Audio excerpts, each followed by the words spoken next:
नमस्कार, GTC news देख रहे तमाम दर्शकों का स्वागत है। मैं हूं राहुल राणा, हाजिर हूं एक बार फिर प्रदेश की तमाम बड़ी खबरें लेकर। आज हरियाणा में क्या कुछ खास रहा, ऐसी कौन सी बड़ी खबरें रहीं, सबकी जानकारी आपको विस्तार से दी जाएगी।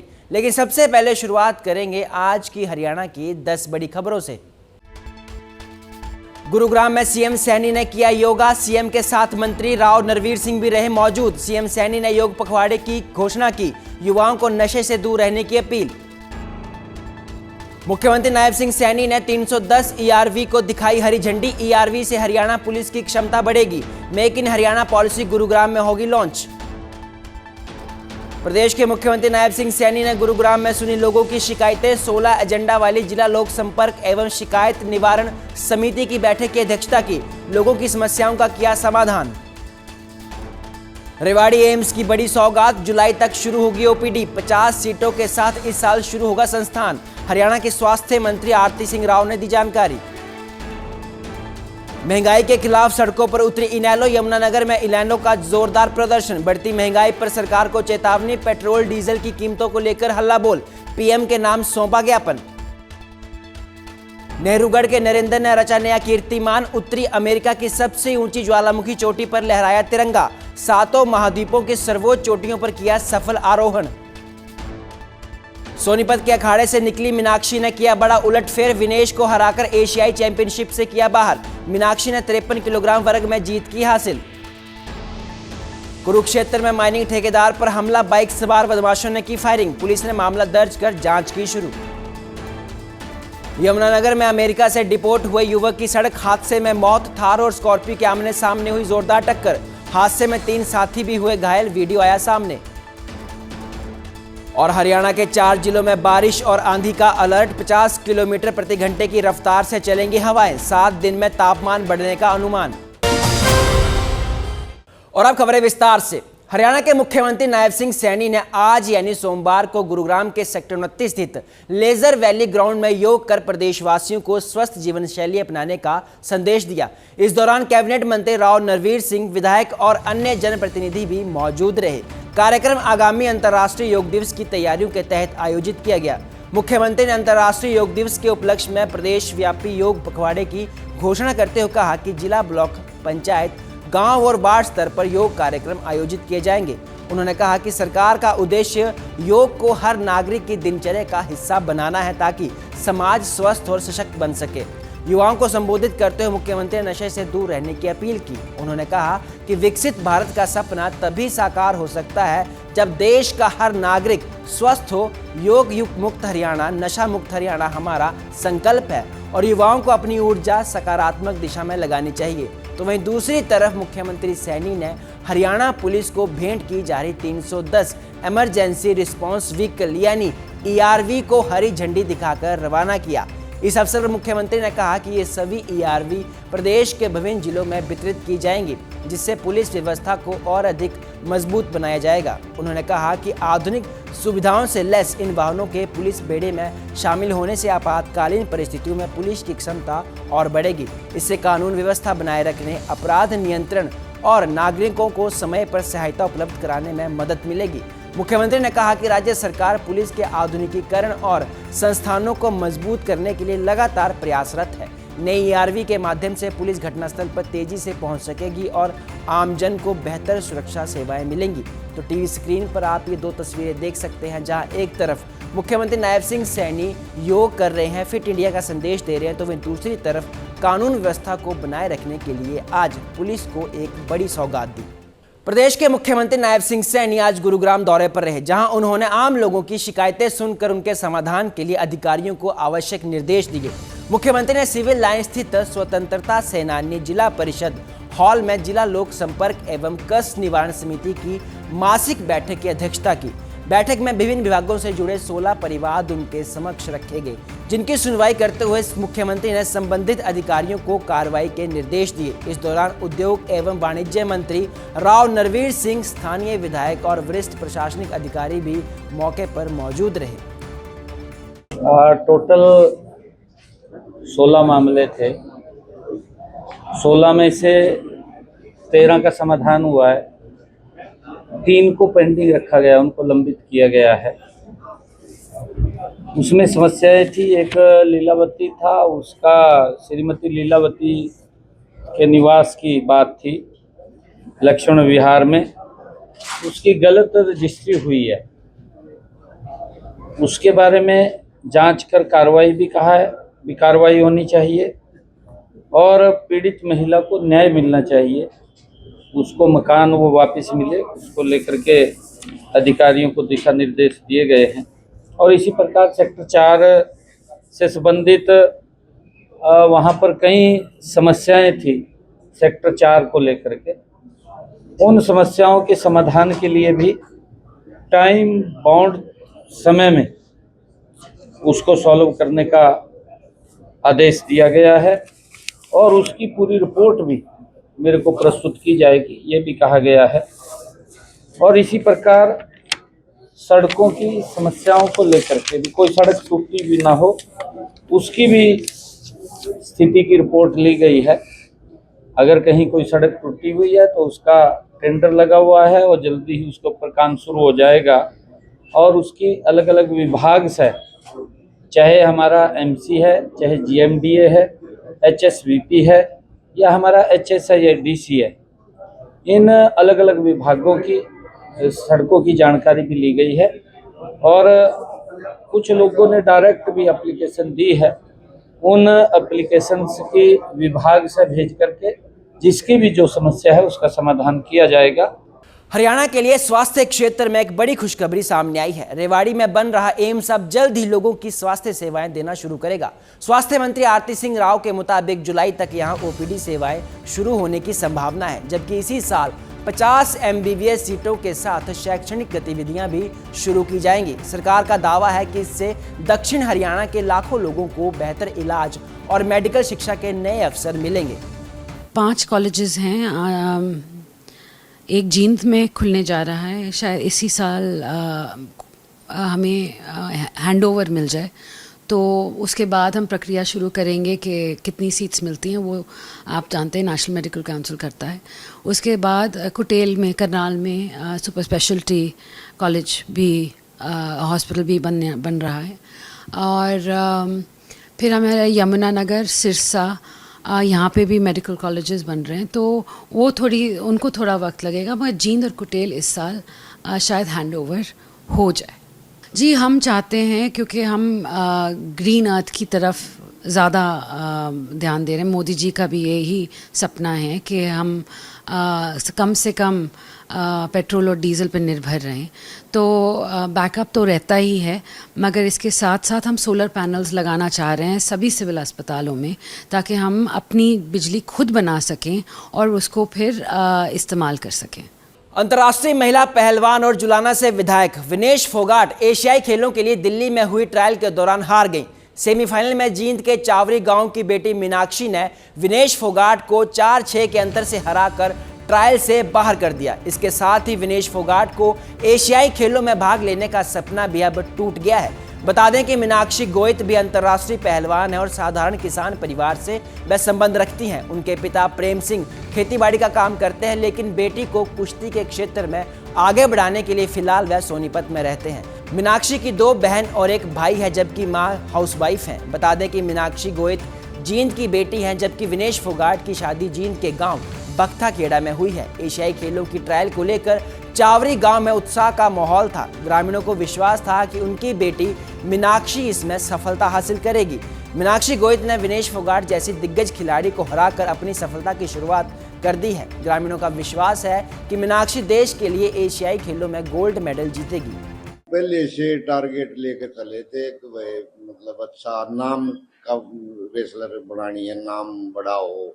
हमने कभी नौकरी तक की तो सोची नहीं थी, तो उसी टाइम से भाई नाम बड़ा हो, ओलंपिक तक जाए गुड़िया, तो इसलिए मतलब तो यहाँ से छोड़ के सोनीपत गए थे, तो वहाँ जाकर अब अच्छा कर रहे हैं बच्चे, तो इसलिए मतलब बहुत खुशी है। मीनाक्षी की सफलता के पीछे परिवार का कितना संघर्ष है, कितनी मेहनत है परिवार की? सारा इन पर लग रहे हैं ये, और कोई काम में नहीं इससे दूसरा तो थोड़ी मैं एक्साइटेड थी क्योंकि मेरी इच्छा थी उनके साथ कुश्ती करना। तो वो था भाई हाँ मार लेगी कितने कितने। इस जीत का श्रेय आप किसको देती हैं? मेरे परिवार को और मेरे कोच है जो मेरे पीछे मेहनत करते हैं। पहले थोड़ा नो था कि भाई हाँ को बढ़िया खिलाड़ी है, तो ऐसा माइंड था कि भाई वो हार ही नहीं सकता, लेकिन मेरी जीत के बाद सभी को ऐसा होगा कि भाई हाँ हम भी हरा सकते हैं, किसी को भी हरा सकते हैं। देश में बढ़ती महंगाई को लेकर विपक्ष लगातार सरकार पर हमलावर है। इसी कड़ी में यमुनानगर में इंडियन नेशनल लोकदल यानी इनेलो के कार्यकर्ता सड़कों पर उतर आए। कार्यकर्ताओं ने पेट्रोल, डीजल और रसोई गैस की बढ़ती कीमतों के खिलाफ जोरदार प्रदर्शन किया और नारेबाजी करते हुए लघु सचिवालय पहुंचकर प्रधानमंत्री के नाम जिला प्रशासन को ज्ञापन सौंपा। इनेलो नेताओं ने महंगाई और बेरोजगारी को लेकर सरकार को चेतावनी देते हुए कहा कि यदि हालात जल्द ही नहीं सुधरे तो बड़ा जन आंदोलन किया जाएगा। आज हमारी जो मांग है वो आम जन के लिए है। आज पूरे हिंदुस्तान में जो गरीब वर्ग है, जो मजदूर वर्ग है, जो आम नागरिक है, वो इतना परेशान है कि वो 2 वक्त की रोटी खाने से भी तंग है।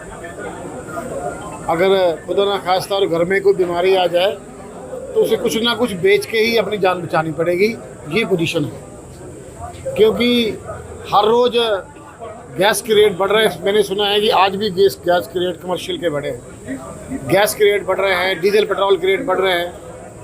मैं मानता हूँ कि थोड़ा सा इंटरनेशनल मार्केट में रेट बढ़े हैं, लेकिन इतना भी नहीं बढ़े कि इतने रेट किया जाए।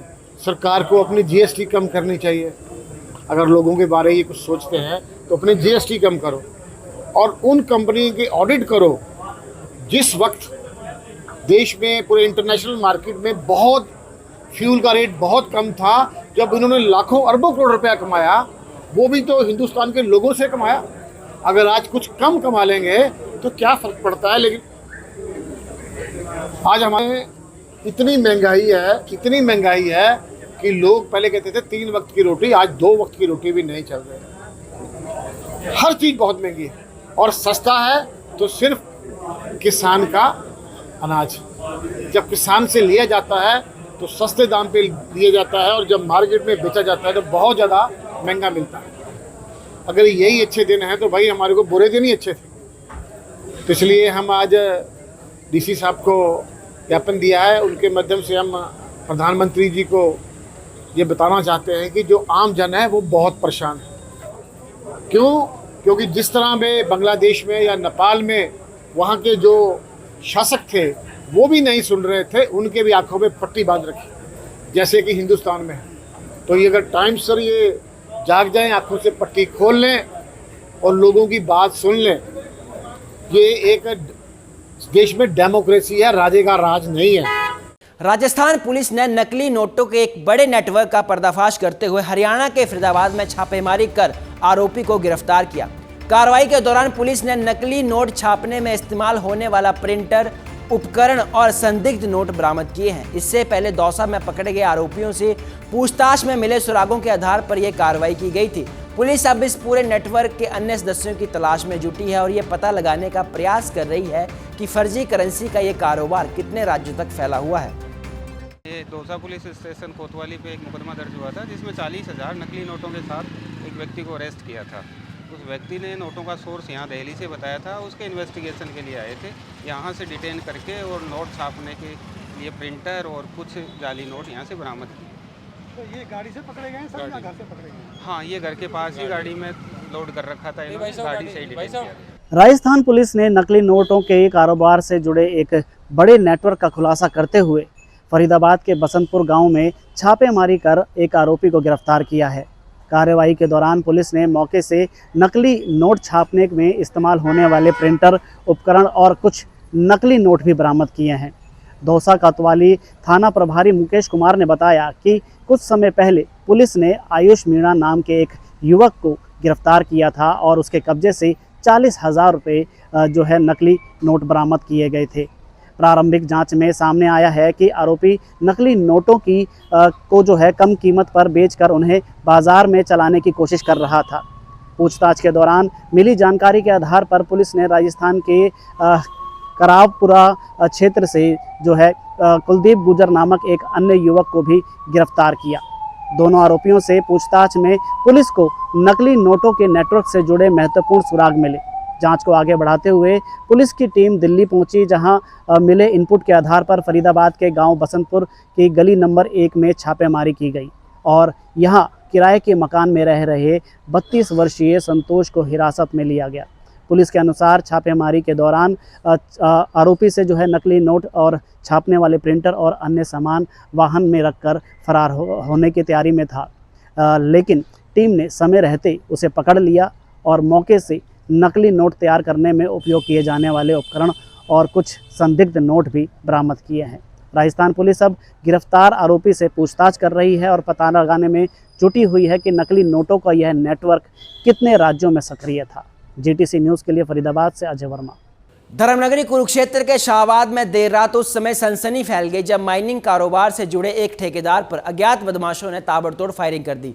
हमले में ठेकेदार गंभीर रूप से घायल हो गया, जिसे प्राथमिक उपचार के लिए गंभीर हालत में उच्च चिकित्सा केंद्र रेफर किया गया। बताया जा रहा है कि बाइक सवार 2 हमलावर मिट्टी डलवाने के बहाने मौके पर पहुंचे थे और पहले ठेकेदार की पहचान सुनिश्चित की, फिर उसे गोली मारकर वहां से फरार हो गए। घटना के बाद पुलिस ने नाकाबंदी कर आरोपियों की तलाश शुरू कर दी है। वहीं शुरुआती जांच में पुरानी रंजिश और माइनिंग कारोबार से जुड़े विवाद के एंगल पर भी पड़ताल की जा रही है। फिलहाल पुलिस सीसीटीवी फुटेज खंगाल रही है और मामले की गहन जांच में जुटी हुई है। यो ना जी दिनार को यहाँ से कल्याण जा रहे थे जी। अच्छा, चौराहे से कल्याण थे, यहाँ से आ रहे थे जी। तो 2 बंदे बाइक सवार खड़े थे वहीं पहले ही। इनकी कार गई, सब कुछ पता था जी। इन्होंने नहीं पता बंटी का होना जी। अच्छा, इन्होंने नाम पूछा करा बंटी का होना जी। वो कह रहा बाथरूम में जी। वो खड़े गए 2 मिनट। संजीव थे वहाँ, उनका ड्राइवर था जी। तो वहाँ खड़े हो भाई बंटी आ गए जी वहाँ। और कह रहा जी दिनार पर मिट्टी कर दी माना जी। उन्होंने नंबर लिया उनका जी। बस जान लग रहे थे, पीछे मुड़ का जान लग रहे थे। तो पहले तो पाट पर गोली मार दी। फायर तो 4 हुए थे जी वहाँ। 4 फायर हुए थे जी। एक गर्दन पर लग गई जी। हाँ जी, वो छोकरा था मेरी आन का था, 22-23 साल का था। पानीपत के समालखा की गांधी कॉलोनी में एक विवाहित की संदिग्ध परिस्थितियों में मौत का मामला सामने आया है। 25 वर्षीय रितु ने अपने घर में फंदा लगाकर आत्महत्या कर ली। घटना ने इसलिए भी सभी को झकझोर दिया है क्योंकि अगले ही दिन उसके इकलौते बेटे का पहला जन्मदिन था। मृतका के पिता ने बीएसएफ में तैनात दामाद, सास और ससुर पर दहेज उत्पीड़न और मानसिक प्रताड़ना के गंभीर आरोप लगाए हैं। पुलिस ने शिकायत के आधार पर केस दर्ज कर जांच शुरू कर दी है।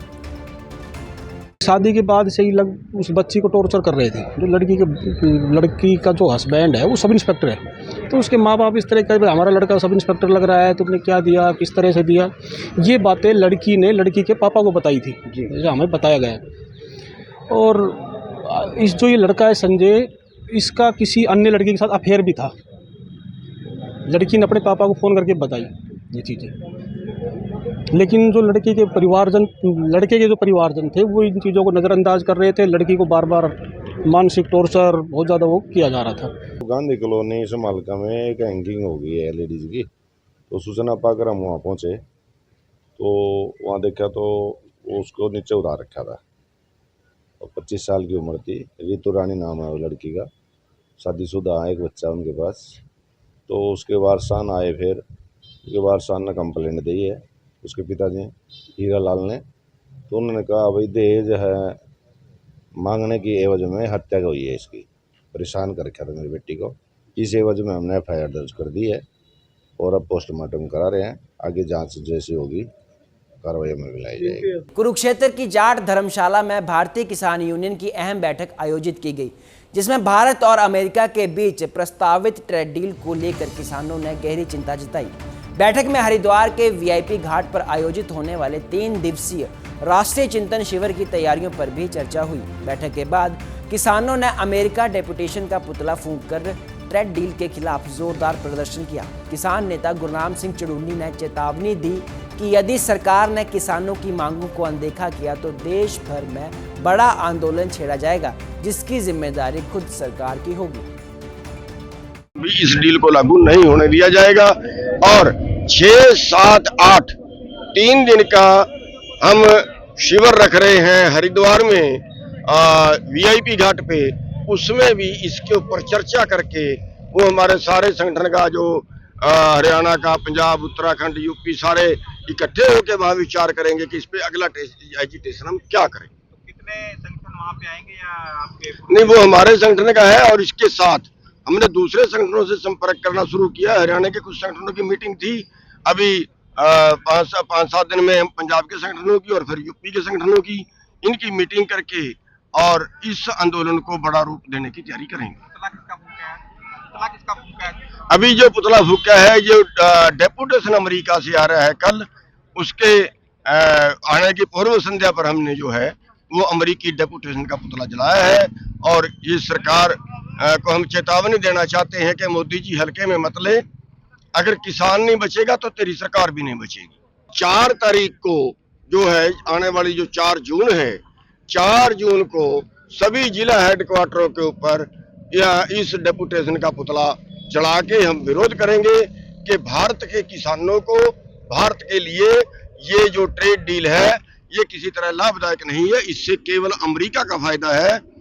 और अभी जो मोदी जी कह रहे हैं कि भारत पे आर्थिक संकट आ गया है, उस संकट के पीछे जो बात है वो भी यही है, क्योंकि इन्होंने जो तय किया है वो करीब 50,000 लाख डॉलर, उसका इन्होंने समझौता किया है। वो 47-48 लाख करोड़ रुपया बनता है भारत का। तो इतना पैसा भारत बाहर से सामान खरीदेगा अमेरिका से, तो भारत की कंगाली तय है। यानी भारत का पैसा अमेरिका की जेब में जाएगा तो भारत की कंगाली तय है। और इसीलिए वो बाद में माहौल खराब ना हो। यमुनानगर के साडोरा क्षेत्र के एक बेहद दर्दनाक सड़क हादसे की खबर सामने आई है। यहां थार और स्कॉर्पियो के आमने सामने हुई भीषण टक्कर में एक युवक की मौके पर ही मौत हो गई, जबकि 3 अन्य गंभीर रूप से घायल हो गए। हादसे से कुछ सेकंड पहले ही एक वीडियो भी सामने आया, जिसमें युवक कार के अंदर हंसी मजाक और मस्ती करते हुए नजर आ रहे हैं, लेकिन अगले ही पल हुई जोरदार टक्कर ने खुशियों को मातम में बदल दिया। हादसा इतना भयावह था कि सड़क किनारे खड़ा पेड़ भी जड़ से उखड़ गया। फिलहाल पुलिस मामले की जांच में जुटी हुई है और घायलों का इलाज अस्पताल में जारी है। आज के लिए इस बुलेटिन में मेरे साथ फिलहाल इतना ही। आप बने रहिए GTC न्यूज़ के साथ। मुझे दीजिए इजाजत। नमस्कार।